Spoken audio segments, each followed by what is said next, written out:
আলহামদুলিল্লাহ, সকল প্রশংসা সেই মহান রব্বুল আলামিনের শাহী দরবারে আলিশানে, যিনি আমাকে আজকের এই পবিত্র মাহফিল বরকতপূর্ণ কোরআনের মাহফিলে কথা বলার সুযোগ করে দিয়েছেন। সেই মহান রব, সেই মহান মনিব, আমাদের মহান আল্লাহ রাব্বুল আলামিন শাহীদ আবারও শুকরিয়া আদায়। আলহামদুলিল্লাহ, দরুদ ও সালাম পেশ করছি তাজদারে মদিনা আহমদ মুস্তাফা হুজুর পাক সাল্লাল্লাহু আলাইহি সাল্লামের প্রতি। সবাই বলি সাল্লাল্লাহু আলাইহি ওয়াসাল্লাম। আলহামদুলিল্লাহ, আল্লাহ রাব্বুল আলামিন পবিত্র কোরআনে ঘোষণা করেন, ওয়ালা নাবলুওয়ান্নাকুম বিশাইইন মিনাল খাউফি ওয়াল জু'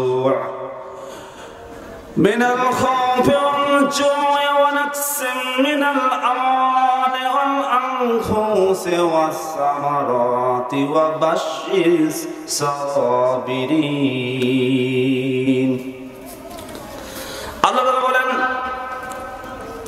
নিশ্চয় আমি মুমিনদেরকে অবশ্যই ভয়, ক্ষুধা, নিজের ফল ও ফসলাদির ক্ষয়ক্ষতির দ্বারা আমি অবশ্যই পরীক্ষা করব। আর ধৈর্যশীলদের জন্য রয়েছে আল্লাহ তাআলার কাছ থেকে মহা পুরস্কার। সম্মানিত উপস্থিতি, আল্লাহ রাসূল সাল্লাল্লাহু আলাইহি ওয়াসাল্লাম বলেছেন, লা ইউমিনু আহাদুকুম হাত্তা কুনা হাব্বা ইলাইহি মিন ওয়ালিদিহি ওয়া ওয়ালাদিহি ওয়ান নাস আজমাইন। আল্লাহর নবী বলেছেন, তোমরা কখনো পূর্ণাঙ্গ মুমিন হতে পারবে না যতক্ষণ পর্যন্ত তোমাদের পিতা মাতা ছেলে মেয়ে তামাম পৃথিবীর সমস্ত লোকের চাইতে আমি নবীর প্রতি তোমাদের মহব্বত ভালোবাসা না পয়দা হবে। সম্মানিত ভাইয়েরা, আল্লাহ রাসূল সাল্লাল্লাহু আলাইহি ওয়াসাল্লাম 63 বছরের জিন্দেগানিতে 40 বছর বয়সে যখন নবুয়ত পেলেন, নবুয়তের 23টি বছর কাল তিনি 13 বছর মক্কায় কাটিয়ে দিলেন। মক্কার জমিনে তিনি ইসলাম প্রচার করতে যায়, লা ইলাহা ইল্লাল্লাহু মুহাম্মাদুর রাসূলুল্লাহ। লা ইলাহা, আল্লাহ ছাড়া কোনো বিধানদাতা নাই। এই বিধানদাতা অর্থ চাইনদাতা। যদি আমরা আলেমরা যদি লা ইলাহার অর্থটা বলতাম, তাহলে বাতিলেরা, জালিমেরা, তাগুতেরা বাধা দিত কিনা বলেন? আমরা শুধু মনে করতাম লা ইলাহা ইল্লাল্লাহ এটা জিকিরের নাম। এটা জিকিরের নাম নয়, এটা প্রত্যেকটা মুমিনের জন্য একটা পারমাণবিক অস্ত্র। সম্মানিত উপস্থিতি, এলাকার ভাই বোনেরা, আল্লাহ রাসূল সাল্লাল্লাহু আলাইহি ওয়াসাল্লাম তিনি মক্কার জমিনে ইসলাম প্রচার করতে যায়, লা ইলাহা ইল্লাল্লাহর কালেমা প্রচার করতে যে মার খেয়েছেন, বাড়ি ছেড়েছেন, ব্যবসা ছেড়েছেন। তিনি এমন অত্যাচারিত হয়েছেন যে তার কাছে কাফেরেরা বিভিন্ন সুযোগ সুবিধা নিয়ে আসত।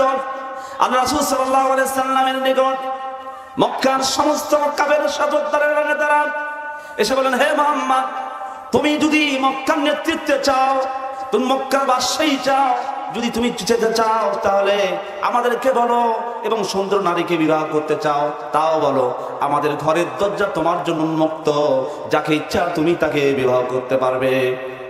আল্লাহ রাসূল সাল্লাল্লাহু আলাইহি ওয়াসাল্লাম বললেন, হে মক্কার নেতারা, তোমরা যদি আসমানের চাঁদখানা আমার ডান হাতে এনে দাও, বাম হাতে যদি আসমানের সূর্যখানা এনে দাও, তবু আমি এক চুল পরিমাণ, এক মুহূর্ত কাল পর্যন্ত লা ইলাহা ইল্লাল্লাহু মুহাম্মাদুর রাসূলুল্লাহর দাওয়াত থেকে আমি এক মুহূর্ত কাল আমি দেরি করব না। সম্মানিত উপস্থিতি, আল্লাহ রাসূল সাল্লাল্লাহু আলাইহি ওয়াসাল্লাম এর স্ত্রী আমাদের উম্মাতুল মুমিনিন খাদিজাতুল কুবরা রাদিয়াল্লাহু আনহা ইন্তেকাল করার পর ঠিক 3 দিন পর তার মক্কার অভিভাবক, আশ্রয়দাতা আবু তালেব ইন্তেকাল করলেন। মক্কার রাস্তাঘাটে সমস্ত জায়গায় কাফেররা ঘোষণা দিল, মুহাম্মদকে যেখানেই পাইবা সেখানেই অপমান করবে, লাঞ্ছিত করবে, মারবে ধরে। এই কথা শোনার পর রাসূল সাল্লাল্লাহু আলাইহি ওয়াসাল্লাম মক্কার জমিনে লা ইলাহা এ দাওয়াত দিতে পারে না। তিনি মনে স্থির করলেন, যেহেতু তায়েফের জমিনে আমি আমার শৈশব কেটেছে, শিশুকাল কেটেছে, আমি তায়েফের জমিনে লা ইলাহা দাওয়াত নিয়ে চলে যাব। আল্লাহ রাসূল সাল্লাল্লাহু আলাইহি সাল্লাম তার পালক পুত্র যায়েদ ইবনে সাবিতকে তায়েফের জমিনে নিয়ে গেলেন। তায়েফের সাকিম গোত্রের তিন ভাই দলপতি সর্দার নেতার কাছে গেলেন, যা বললেন, ও ভাই, তাইফের জমিনে আমি তো 60 বছর কাটিয়ে দিয়েছি, আমি তো সেই নবী, আখিরি নবী জনাব মুহাম্মদুর রাসূলুল্লাহ মুহাম্মদে সাল্লাল্লাহু আলাইহি সাল্লাম। তিন ভাই বললেন, মানুষকে আর পায় নাই, তোমার মতো নিঃস্ব অসহায় একজন ইতিম মানুষকে আল্লাহ তাআলা নবুয়ত দান করেছেন, তোমাকে তো আমরা নবুয়ত মানি না। আল্লাহ রাসূল সাল্লাল্লাহু আলাইহি সাল্লাম তায়েফ থেকে যখন 10টা দিন দাওয়াত দেওয়ার পর একটা কাফের পর্যন্ত দাওয়াত কবুল করলেন না, হালিমাতুস সাদিয়ার গৃহে চলে গেলেন, পালিত ভাইদেরকে বললেন, আমাকে একটু আশ্রয় দাও। তারাও মক্কার সেই তায়েফের নেতাদের ভয়ে আমার রাসূলকে আশ্রয় দেওয়ার পর্যন্ত সাহস পেল না। আল্লাহ রাসূল সাল্লাল্লাহু আলাইহি ওয়াসাল্লাম ক্ষুধার্ত হলেন, তৃষ্ণার্ত হলেন। তাইফের কোনো মানুষের কাছে এক গ্লাস, এক মশক পানি পান করার জন্য চেয়েছিলেন, তবু আল্লাহ রাসূলকে ওই তাইফের নেতাদের ভয়ে তাইফের কোনো মানুষ দেন নাই। সম্মানিত ভাইরা, তাইফের দুষ্ট ছেলেরা, দুষ্ট লোকেরা আল্লাহ রাসূল সাল্লাল্লাহু আলাইহি ওয়াসাল্লামের গায়ে পাথর নিক্ষেপ করেছিলেন। একদিন হযরত আয়েশা রাদিয়াল্লাহু আনহা হুজুর পাক সাল্লাল্লাহু আলাইহি ওয়াসাল্লামের কাছে এসে বললেন, হে আল্লাহর রাসূল, আপনার জীবনে উহুদের পর কোন দিনটি আপনার জন্য সবচাইতে ভয়ঙ্কর, দুঃখ বেদনাদায়ক দিনটি? আল্লাহর নবী বললেন, হে আয়েশা, তায়েফের ওই দিনগুলিতে আমার কাছে সবচাইতে বেদনাদায়ক, সবচাইতে ভয়াবহ দিন, যখন তায়েফের কোনো মানুষের নিকট দাওয়াত আমি পৌঁছে দিতে পারতেছিলাম না, আমার দুধমা হালিমার গৃহেও আমার আশ্রয় স্থান হলো না। যখন আমি মক্কার দিকে ফিরে আসতেছিলাম, তাইফের লোকগুলো আমাকে পাথর নিক্ষেপ করে আমার গা থেকে রক্ত জড়িয়েছিল। আবার যখন আমাকে দুষ্ট ছেলেরা আবার জমিন থেকে উঠাইয়া দিয়ে আবার আমাকে পাথর নিক্ষেপ করতেছিল, ওই সময় আমার সবচাইতে খারাপ মুহূর্ত ছিল। আল্লাহ রাসূল সাল্লাল্লাহু আলাইহি ওয়াসাল্লাম দেখুন, জিবরাইল আমিন ফেরেশতা এসে বললেন, ইয়া রাসূলুল্লাহ, ইয়া হাবিবাল্লাহ, আপনি যদি অনুমতি দেন তাহলে তায়েফের দুই পাশে দুই পাহাড় এনে এই তায়েফবাসীর উপর চাপায় দেয়। আল্লাহর নবী বললেন, আমি তো রাহমাতুল আলামিন, আমি তো কোনো মানুষকে খতম করার জন্য আমি তো এই দুনিয়ায় আসি নাই। আল্লাহ রাসূল সাল্লাল্লাহু আলাইহি ওয়াসাল্লাম বললেন, হে জিবরাইল আমিন, এমন একদিন আসবে আমি নবী মুহাম্মদ রাসূলুল্লাহ সাল্লাল্লাহু আলাইহি ওয়াসাল্লাম থাকবো না, সেদিন তায়েফবাসীরা কাঁদবে, কিন্তু আমি নবী মুহাম্মদকে তারা দেখতে পাবে না।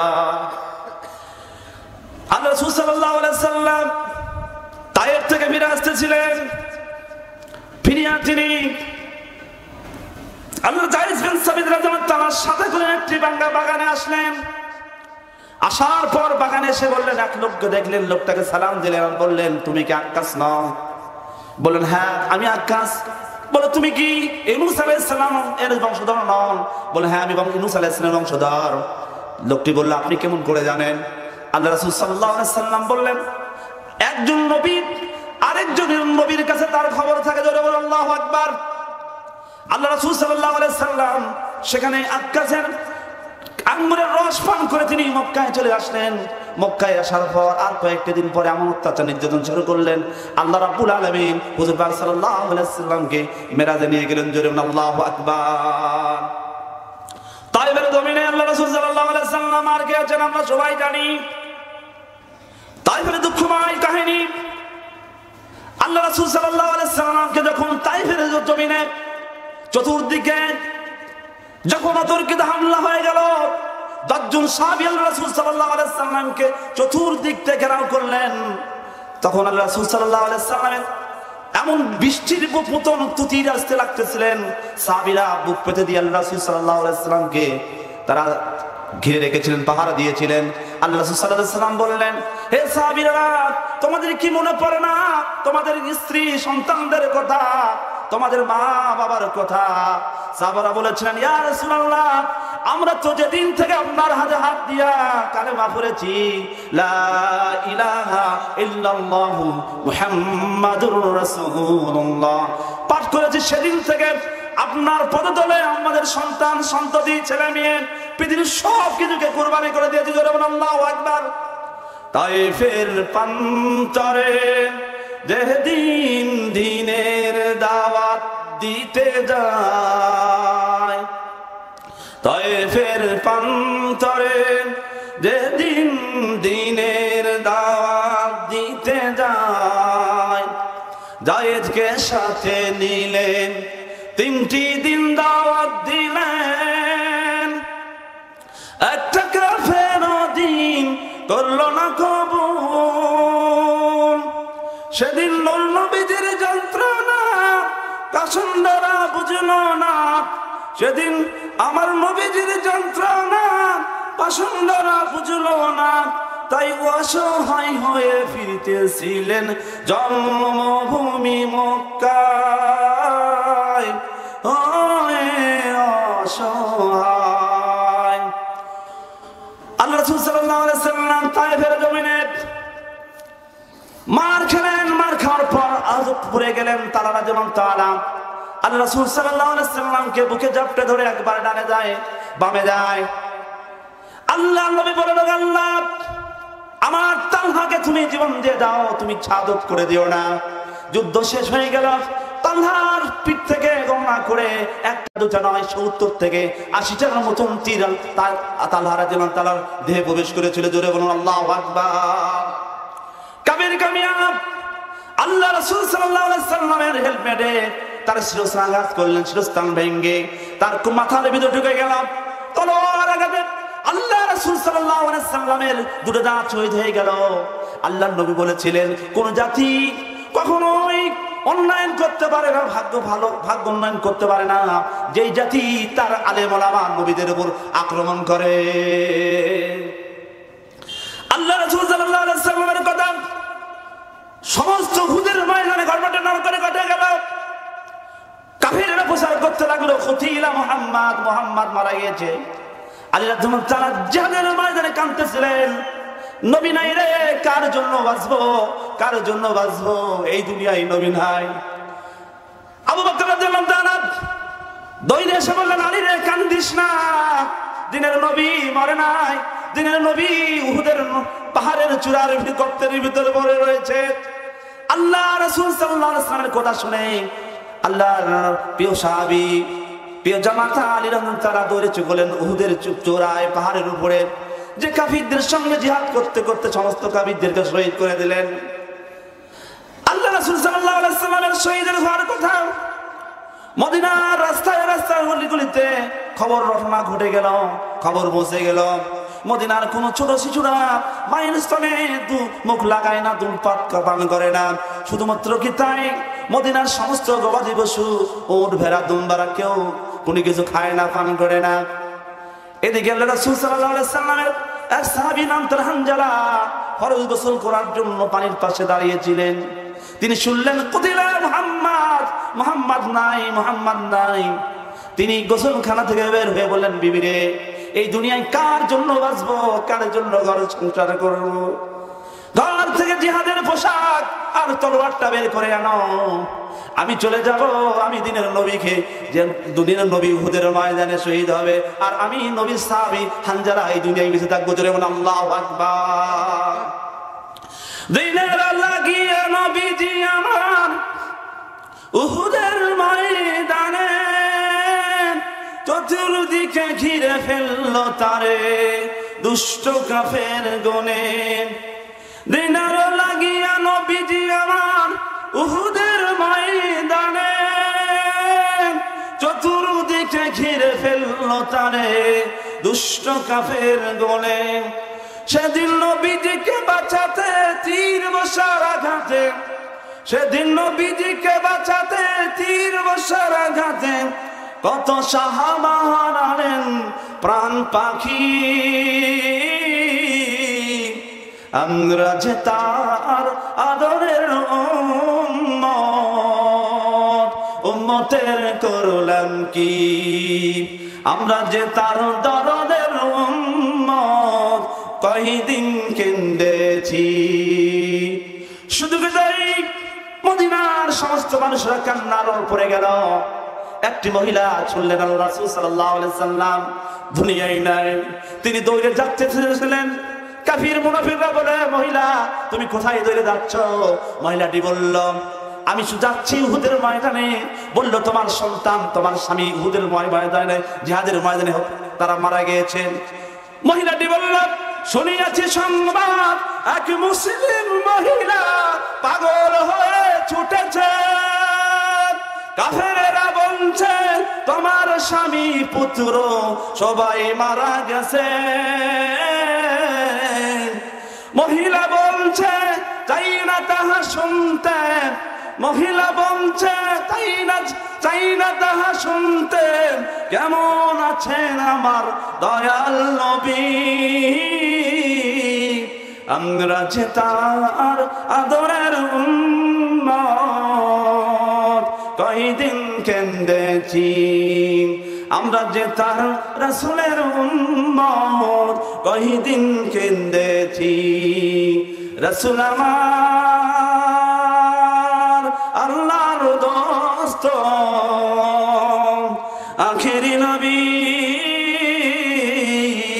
আমরা যে তার দরদের উম্মত, উম্মতের করলাম কি। قل إن كنتم تحبون الله فاتبعوني يحببكم الله ويغفر لكم ذنوبكم الله غفور رحيم। আল্লাহ তাআলা পবিত্র কোরআনের মধ্যে ঘোষণা দিয়েছেন, হে নবী আপনি বলুন قل إن كنتم تحبون الله, আমি আল্লাহকে যদি তোমরা ভালোবাসতে চাও ফাত্তাবিউনি, তাহলে আমি নবীকে অনুসরণ করো। আমার প্রিয় এই বাঁশবাড়িয়া গ্রামের ভাইয়েরা ও বোনেরা, আল্লাহ রাসূল সাল্লাল্লাহু আলাইহি সাল্লামের উম্মত হতে গেলে, নিজেকে মুসলমান দাবি করতে গেলে আল্লাহ রাসূল সাল্লাল্লাহু আলাইহি সাল্লামের জীবনের 63 বছরের জিন্দেগানি ধারণ করতে হবে, হবে কিনা বলেন? এই কারণে হবে আল্লাহ রাসূল সাল্লাল্লাহু আলাইহি সাল্লাম কোরআন দিয়ে শুধুমাত্র নামাজ রোজা নামাজ শাস্ত্রে খতম করেন নাই, এই কোরআন কারীম দিয়া আল্লাহ রাসূল সাল্লাল্লাহু আলাইহি সাল্লাম মদিনার বুকে একটি রাষ্ট্র কায়েম করেছিলেন। আর এই রাষ্ট্রের সংবিধান ছিলেন, গাইডলাইন ছিলেন পবিত্র আল কোরআন। সম্মানিত মুসলমান ভাইরা, যদি নিজেকে মুসলমান দাবি করতে চান, এই বাংলার জমিনে 92% মুসলমানের দেশে আপনাদের কোরআনকে আগামী দিনে কোরআনকে পার্লামেন্টে সংসদ ভবনে পাঠাতে হবে। কারণ কোরআনকে যদি আপনি আপনার জীবনে, পারিবারিক জীবনে, সমাজ জীবনে, রাষ্ট্র জীবনে বাস্তবায়ন করেন, আল্লাহ রাব্বুল আলামিন ঘোষণা দিয়েছেন, আমি আসমানের রহমতের দরজা, জমিনের বরকতের দরজা তোমাদের জন্য উন্মুক্ত করে দেব। জোরে বলুন আল্লাহু আকবার। আল্লাহু আকবার। সম্মানিত ভাইরা, আল্লাহ তাআলা বলেছেন ফাইল্লাম তাফআলু ইয়াহকুম বিমা আনজালাল্লাহু ফাউলাইকা হুমুল কাফিরুন। আল্লাহ তাআলা বলেছেন ফাউলাইকা হুমুজ জালিমুন, ফাউলাইকা হুমুল ফাসিকুন। আল্লাহ বলেছেন সূরা মাইদার 40 নম্বর আয়াত, 45 নম্বর আয়াত, 47 নম্বর আল্লাহ তাআলা বলেছেন তোমরা যদি আমার কোরআন দিয়ে যদি তোমরা বিচার ফয়সালা না করো, তোমরা কাফের, তোমরা ফাসিক, তোমরা জালেম। কিন্তু বাংলার জমিনে এত আলেম থাকার পরেও, এত হাফেজ থাকার পরে, মুহাদ্দিস থাকার পরেও বাংলার জমিনে কোন ইসলামী দল এখন এক হতে পারলো না। সম্মানিত ভাই ও বোনেরা, আগামী দিনে এই দেশের পার্লামেন্টে কোরআনের আইন দিয়ে দেশ পরিচালিত হবে। এখানে হিন্দু, মুসলিম, বৌদ্ধ তাদের যথাযথ সম্মান মর্যাদা নিয়ে, নিরাপত্তা নিয়ে তারা এই দেশে বসবাস করবে। আল্লাহর কোরআনকে পৃথিবীর যে কোনো দেশে কোরআনকে যদি দেশ পরিচালনা করতে, সেই দেশে আল্লাহ তাআলা ধনী রাষ্ট্র বানিয়ে দিয়েছেন। মধ্যপ্রাচ্য দেখেন, থাইল্যান্ডের পাশে, মালয়েশিয়ার উত্তরে, গণচীনের পাশে একটা ছোট্ট একটি দ্বীপ রাষ্ট্র ব্রুনাই, ওই দেশের রাজ্য রাজা শাসিত একটি দেশ। ওই দেশে আল্লাহ রাব্বুল আলামিন পেট্রোল দিয়েছেন, স্বর্ণ দিয়েছেন, সেখানে গ্যাস দিয়েছেন।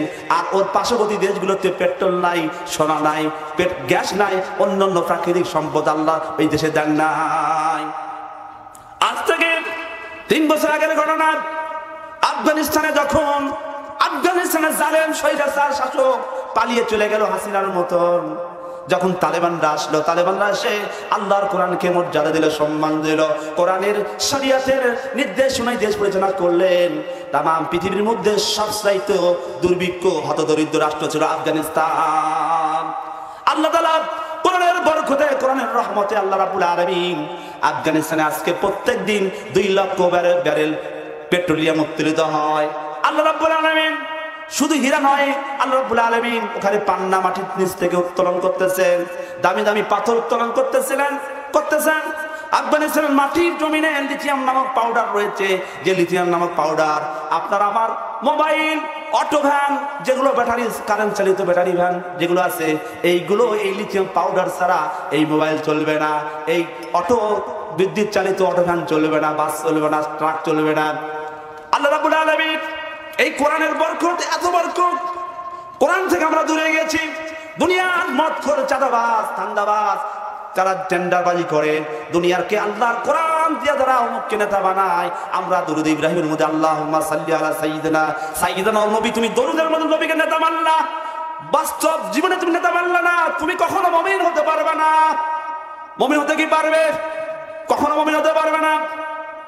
সম্মানিত ভাইরা, এই জন্য আল্লাহ রাসূল সাল্লাল্লাহু আলাইহি ওয়াসাল্লামকে লা ইউমিনুনা আহাদুকুম হাত্তা কুনা হাব্বা ইলাইহি, তোমরা কখনো মুমিন হতে পারবে না যতক্ষণ পর্যন্ত তোমাদের ছেলে মেয়ে, মা বাবা, ভাই বোন, তোমাদের বন্ধু বান্ধব, তামাম পৃথিবীর সমস্ত মানুষের চাইতে আমি নবীকে তোমরা মহব্বত না করবে, না গুরুত্ব দিবে।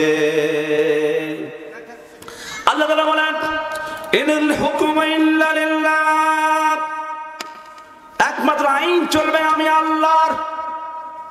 এটা কার কথা? আল্লাহ তাআলার কথা। আল্লাহ তাআলা ঘোষণা করেছেন শারআনাকুম মিনাদ-দীন মা ওয়াসা বিহি।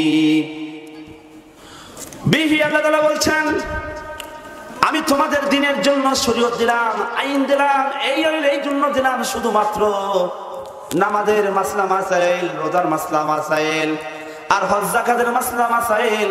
তোমার বিবিকে তালাক দিলা, তালাকের মাসলা মাসাইলের জন্য কোরআনকে আল্লাহ তাআলা দেন নাই। এই কোরআন দিয়েছেন পৃথিবীর সমস্ত মানুষকে সঠিকভাবে শান্তির মাধ্যমে এই পৃথিবীকে পরিচালিত করার জন্য। জোরে বলেন আল্লাহু আকবার। আল্লাহ তাআলা বলেন আল্লাযিনা আওহায়না ইলাইক, হে নবী ওহীর মাধ্যমে এবং আপনার উম্মতের উপর এই কোরআনের আইনকে জমিনে বাস্তবায়ন করার জন্য নির্দেশ দিয়ে দিলেন। আল্লাহ তাআলা বলছেন আমি এই আইনটা দিয়েছিলাম মুসা ওয়া ঈসা ওয়া ইব্রাহিম, আমি ইব্রাহিম আলাইহিস সালাম, ইব্রাহিম আলাইহিস সালাম, মুসা আলাইহিস সালাম, ঈসা আলাইহিস সালামের এই হুকুম, এই নির্দেশ দিয়েছিলাম। আর এই নির্দেশটা ছিল আনা আকিমুদ্দিন, আমার জমিনে, আমার পৃথিবীতে তোমরা ইসলামকে প্রতিষ্ঠা করো।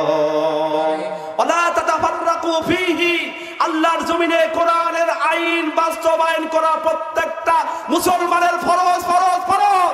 এর বাদে কোনো গণতন্ত্র, ব্রিটিশের আইন, ওই আপনার জনাব ইব্রাহিমের আইন কোন মুসলমানের জন্য জায়েজ নয়, জায়েজ নয়, জায়েজ নয়, জায়েজ নয়। বিলকুল কোরআনকে বাদ দিয়ে মুখের আইন বানবেন, আপনি মুসলমানের খাতায় দুনিয়াতে থাকতে পারেন, ভোটার লিস্টে থাকতে পারেন, আল্লাহর মুসলমানের খাতায় আপনি মুসলমান ইমানদার থাকতে পারবেন না, পারবেন না, পারবেন না।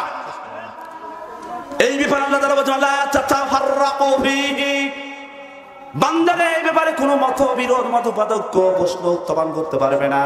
আর তোমার কাজ হবে আমার জমিনে আল্লাহ দ্বীন কায়েম করা।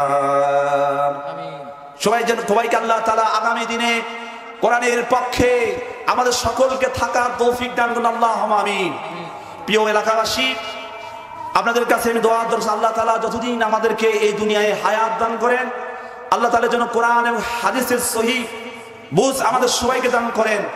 কোরআনের পক্ষে, কোরআন আইনের পক্ষে আমাদের সকলকে আল্লাহ তাআলা হিম্মত, কুওয়াত নিয়ে বেঁচে থাকার তৌফিক দান করুন, আল্লাহুম্মা আমিন। সবার কাছে দোয়া চাই আল্লাহ তাআলা যেন কোরআনের ময়দানে কোরআনের দায়ী হিসেবে আল্লাহ তাআলা আমাকে কবুল করেন। আল্লাহ তাআলা সকলকে যেন ঈমান নিয়ে কবরে যাওয়ার তৌফিক দান করেন, আল্লাহুম্মা আমিন। ওয়াখির